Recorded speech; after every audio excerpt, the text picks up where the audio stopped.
금강경, 정신희유분 해설.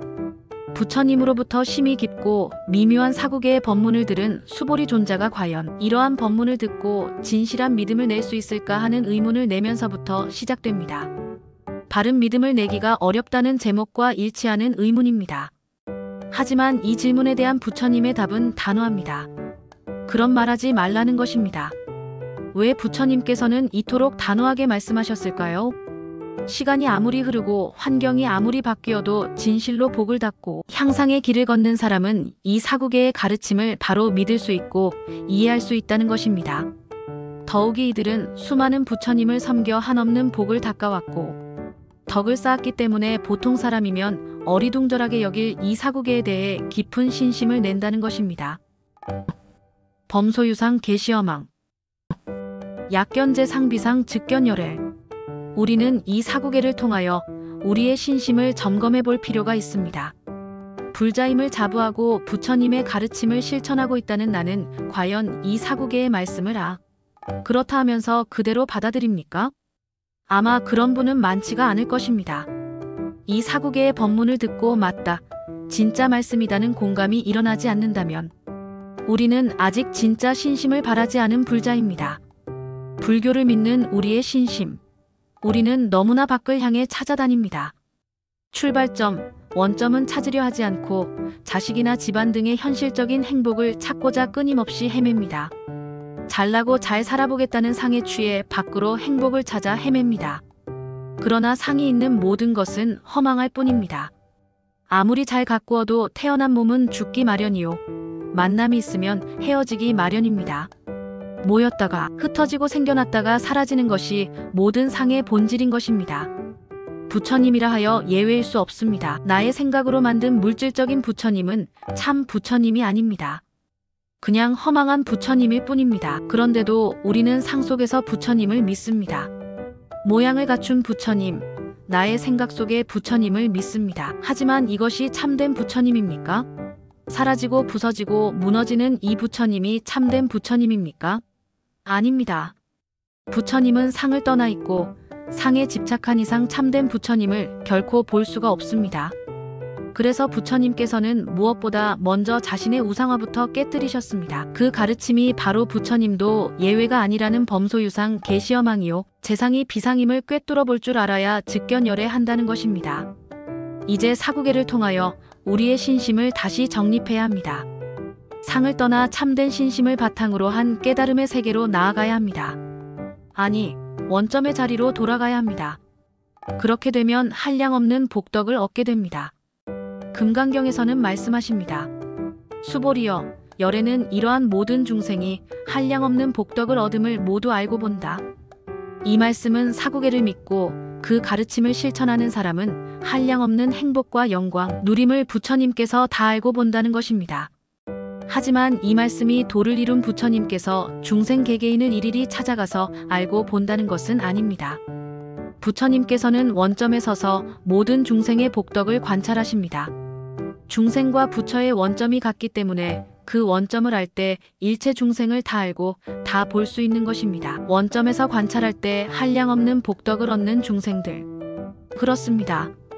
대우주의 실상을 보고 나라는 감정, 욕심, 분별심을 개입시키지 않을 때라야 대우주의 행복과 영광이 그대로 충만하게 됩니다. 상을 떠나면 원점으로 돌아오고 원점으로 돌아오면 무한한 행복과 영광이 마냥 가득 차 있습니다. 금강경에서는 이를 다시 한번 강조합니다. 무슨 까닭인가? 이 모든 중생에게 다시는 아상, 인상, 중생상, 수자상이 없고 법이라는 법상도 없으며 또한 법이 아니라는 상, 비법상도 없기 때문입니다. 앞에 사구계에서는 모양 있는 것의 허망함을 일깨웠는데 이제는 모양이 없는 법에 대한 상까지 부정을 하고 있습니다. 왜 이렇게 금강경에서는 모양이 없는 법에 대한 상까지 부정을 하고 있을까요? 왜 유상도 무상의 법도 부정을 하는 것일까요? 그 까닭은 간단합니다. 대우주의 실상이 우리가 느끼는 우상의 테두리를 벗어난 것이기 때문입니다. 아상, 인상, 중생상, 수자상도 없고 법이라는 생각과 법이 아니라는 생각을 넘어선 것이기 때문입니다. 따라서 우상의 테두리에서 생각하고 살아가는 사람은 큰 복을 누리지 못하고 우상의 테두리를 벗어버리면 대우주의 무한 행복과 영광을 다 누릴 수 있게 됩니다. 곧 진리다, 진리가 아니다. 이것은 옳다, 옳지 않다, 진짜다, 가짜다, 곱다, 밉다는 등의 상대적인 생각마저 떨어져 나가야 대우주의 실상인 원점에 도달하여 무한한 행복을 향유할 수 있는 것입니다. 그런데 우리는 어떠합니까? 우리는 우상에 사로잡혀 삽니다. 학식이나 상식, 나의 생각, 물질에 얽매이면 그대로 우상이 되는데 이 우상을 벗어버리지를 못합니다.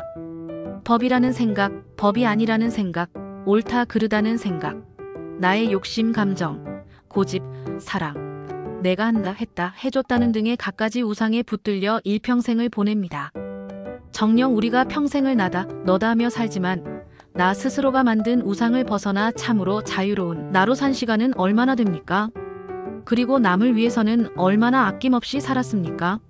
자식이 되어 부모에게 진실한 자식 노릇도 못해보고 부모가 되어 진실한 부모 노릇도 못해보고 사는 존재가 우리입니다. 왜 이렇게 살아갑니까? 모두가 상에 얽혀 살아가기 때문입니다. 금강경에서 다시 한번 강조합니다. 무슨 까닭인가? 이 모든 중생들이 마음에 어떤 상을 취하게 되면 아상, 인상, 중생상, 수자상에 집착한 것이 되며 만약 법이라는 상을 취하게 되면 아상, 인상, 중생상, 수자상에 집착한 것이 되며 만약 법이 아니라는 상을 취하여도 아상, 인상, 중생상, 수자상에 집착한 것이 된다. 부처님께서는 원점으로 돌아가 무한한 행복과 영광을 누리며 살기 위해서는 세 가지에 걸리지 말아야 한다고 하셨습니다. 그 셋이 무엇입니까? 마음에 어떤 상을 취하는 것, 법이다, 진리다 하는 생각을 일으키는 것, 이것이 진리가 아니라는 생각을 일으키는 것. 이 세 가지에 걸리면 아상, 인상, 중생상, 수자상이라는 우상에 떨어진다는 것입니다. 아상, 인상, 중생상, 수자상. 이것은 다른 것이 아닙니다. 나의 마음에 걸리는 것입니다. 그런데 우리 중생은 어떠합니까? 좋아도 걸리고 나빠도 걸리고 미워도 걸리고 고와도 걸립니다. 옳다고 걸리고 그르다고 걸리고 기쁘다고 걸리고 괴롭다고 걸립니다. 푸른 하늘 같은 마음에 웬 구름들이 그렇게 많이 걸리는지. 그래서 부처님께서는 집착 때문에 걸리는 모든 것을 취하지 말라고 하셨습니다. 저절로 사라질 뜬구름을 쥐고 살지 말라고 하셨으며 심지어는 당신께서 설하신 진리는 물론이요 진리가 아니라는 생각도 일으키지 말라고 하셨습니다. 법도 취하지 말고 법이 아닌 것도 취하지 말라. 매 순간을 집착 속에서 사는 우리 범부들, 밝다 어둡다 옳다 그르다 잘했다 잘못했다 등의 상대적인 감정에 이끌려 사는 범부들에게 부처님께서는 어떤 상에도 집착하지 말라, 법도 집착하지 말고 법이 아닌 비법도 집착하지 말라고 하셨습니다. 실로 이와 같은 부처님의 주문은 집착 속에서 살아가는 우리들에게는 너무나 어려운 것일 수도 있습니다. 나아가 이와 같은 법문을 접하고 더욱 혼란스러워하는 이들까지 있습니다. 도대체 어떻게 살아가야 바른 것인가? 믿고 따라야 할 진리와 취하지 말아야 할 그릇된 법을 잘 구분해야 바르게 살 수 있을 것이 아닌가? 그런데 법도 취하지 말고 비법도 취하지 말라니? 그러나 어쩔 수가 없습니다. 집착을 하고 있는 이상 원점을 회복할 수 없기 때문입니다. 집착에 구름이 있는 이상 맑은 하늘이 온전히 드러날 수 없기 때문입니다. 하지만 이 가르침이 법을 배우지 말라는 것은 아닙니다. 배우되 집착하지 말라는 것입니다. 활용은 하되 집착을 하지 말라는 것입니다. 부처님께서 말씀하셨습니다. 이러한 까닭에 열에는 항상 비구들이여 그대들은 내가 설한 법을 뗏목으로 여겨야 한다고 말한다. 이렇게 법도 오히려 놓아버려야 하거늘 하물며 법 아닌 것이라. 부처님께서는 당신께서 설하신 법, 그 진리의 법문을 뗏목이라 하셨습니다. 큰 강을 사이에 둔 차안과 피안, 고통으로 가득한 이 언덕에서 행복한 피안으로 건너가려면 큰 강을 건너야 하고 그 강을 건너기 위해서는 뗏목이 필요합니다. 그래서 부처님은 뗏목과 같다고 말씀하시는 것입니다. 뗏목의 용도가 무엇입니까? 강을 잘 건너기 도구입니다. 저쪽 언덕으로 건너가고 나면 다시는 탈 일이 없습니다. 그러므로 피안에 도착하면 뗏목은 버려야 합니다. 더없이 고마운 뗏목이라 하여 등에 짊어지고 다니는 바보가 되어서는 안 된다는 것입니다. 달을 보았거든 손가락 보기를 놓아버리고 집에 돌아왔거든 길을 묻지 말라는 옛 말씀처럼 1000가지 병이 있으면 1000가지 약이 필요하고 10,000가지 병이 있으면 10,000가지 약이 필요합니다. 그러나 병이 없으면 한 가지 약도 필요하지 않습니다. 어찌 병이 나은 다음까지 약을 탐할 것입니까? 이렇듯 불자들은 법을 배우고 법을 의지하되 필경에는 그 법도 놓아버려야 합니다. 나아가 법도 집착을 하지 않거늘 진리 아닌 것을 붙들고 있을 까닭이 무엇입니까? 다 놓아 저 허공처럼 맑은 마음을 가지라는 것이 부처님과 금강경의 한결같은 가르침입니다. 약 100여 년 전 저명한 학자 한 분이 남은 선사를 찾아가 질문을 던졌습니다. 스님, 불법이 무엇입니까? 스님은 답을 하지 않고 묵묵히 차를 다려 학자의 잔에 따르기 시작했습니다. 그런데 스님은 잔에 차가 가득 찬 다음에도 계속해서 차를 따랐습니다. 철철 넘치는 차를 바라보다가 더 이상 참을 수 없게 된 학자가 소리쳤습니다. 스님, 차가 넘치고 있습니다. 그만 따르시지요. 남은 선사는 그때서야 비로소 말문을 열었습니다. 이 찻잔과 같이 그대의 마음에 나름대로의 생각과 고집이 가득 채워져 있거늘 어떻게 불법이 무엇인지를 일러줄 수가 있겠소? 그대 자신의 잔이 완전히 비워지지 않았거늘